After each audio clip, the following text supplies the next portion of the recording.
Chapter 474. Overwhelming Power Part 2. The small wound on Lith's neck was already healed as he watched his two professors fight against the human-faced monster that was Thrud Griffin. Even after being hit with the full force of Vaster's spell, not a hair on her head was out of place. Solus, analysis. It's exactly as we predicted. Her equipment, combat skill, and mana core are superior to yours. Judging from our exchange, she should be on par with Scarlet the Scorpicore overall. Plus, you have to take into account her artifacts. She promptly replied. We have a few advantages, though. Fusion magic allows your body to exceed hers, even if not by much. Also, she is underestimating our numbers and the professor's skill. Last but not least, this place is built above a mana geyser. Now that I have had the time to check, I have confirmed that she hasn't tapped into its power for her arrays, nor has she sealed the geyser. Which means it's mine for the taking. Solus's ring assumed its gauntlet form, and then it kept growing until it covered Lith's arm up to the elbow. Razor-sharp claws extended from his fingers and small blades extended out from it along the outside of his forearm. A gemstone rested on the back of his hand, which turned from a deep shade of green to a bright one as the world energy flowed into her body. Thanks to their bond, Lith's recovery abilities improved instantly. Unluckily, there was no space for him in the current fight. Manoar's light constructs had uncanny versatility and he used that to its fullest to be unpredictable.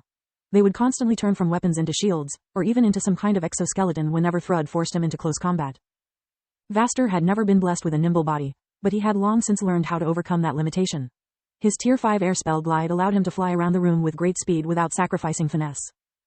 Lith knew how hard it was to use air currents to propel oneself in such an enclosed space without crashing against the walls or the columns. Yet the professor managed to move with short controlled bursts of speed. They made him untouchable while he chanted one spell after the other and dodged everything Thrud threw at him. Lith went to check Journey's condition while Solus kept an eye on the events, waiting for their opportunity to intervene. Lady Erna's was puking blood and bile from the earlier kick. Manoar's protection had allowed her to survive, but she was still messed up. Lith removed her concussion, fixed her ribs, and healed her punctured lungs.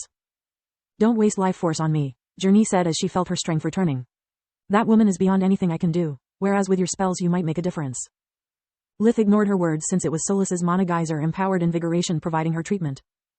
I need every edge I can get, Lith thought. Journey's cunning and battle experience cannot be underestimated, yet it's what the Mad Queen is doing. What makes her so arrogant?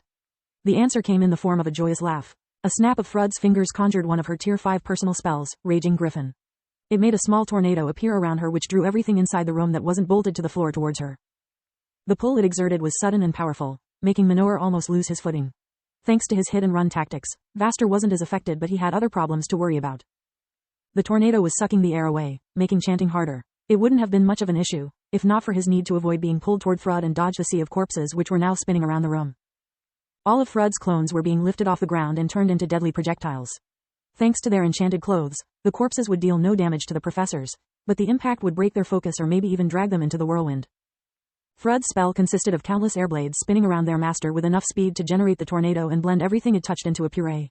Manoar had nothing prepared for such a threat, so he had to use gravity magic to keep his balance while his light constructs brought him to safety. Vaster wasn't capable of using gravity magic. The only thing he could do was raise stone walls to protect himself. The fat rat is cornered, so I'm free to deal with the so-called genius. Thrud thought as she darted toward the defenseless Manoar. Son of a, was all he managed to say before the airblades surrounding Thrud almost bit into his flesh. Manoar recalled all of his constructs around him and avoided the worst. The shields would crack and shatter after a few hits, but he could replace them with the others that surrounded him while his will reassembled the fragments. Yet even with his great mana reserves, it was only a matter of time before they were exhausted. To make matters worse, Thrud snapped her fingers again and unleashed another Tier 5 spell, Black Griffin. 6 griffins as big as horses and made of darkness galloped towards her enemies. Usually darkness magic's weak point was its slow speed, but aside from Thrud everyone else was locked in place. Lith was the only reason why Journey wasn't already dead. He had protected both of them with an airshield while casting spells from time to time to test the enemy's defenses. Earth and water magic were useless since they took physical forms that rampaging griffin had no problems destroying. The lack of oxygen greatly weakened fire magic, leaving only darkness and air magic viable for him to use. Lith and Solus were still racking their brains when they saw 2 black griffins rushing against them. There was 1 for each member of his group and 2 for Manoar who also had to face them almost at point-blank range.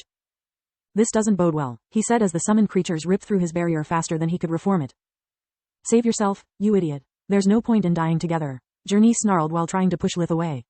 How exactly? He snarled back. That thing would chase me and the windstorm would suck me in at the tiniest mistake.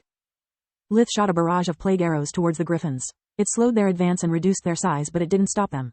Lith activated Death Call, conjuring 4 arms made of darkness that tackled his aggressors. What the fuck? He thought in surprise when the 2 spells made contact. Darkness can touch darkness like they are both tangible, Maybe I can do this. Or so he believed until the huge energy mass composing Thrud's Tier 5 spell consumed his thinner Tier 4. Even with Solus helping him to constantly regenerate the shadow limbs, Lith could only delay the inevitable. Hidden behind a column at the far end of the room, away from the fight, there lay the last spellbreaker. Killian had worked hard in the backlines, using his skills to tamper with the outpost's protections despite the distance separating him from their source.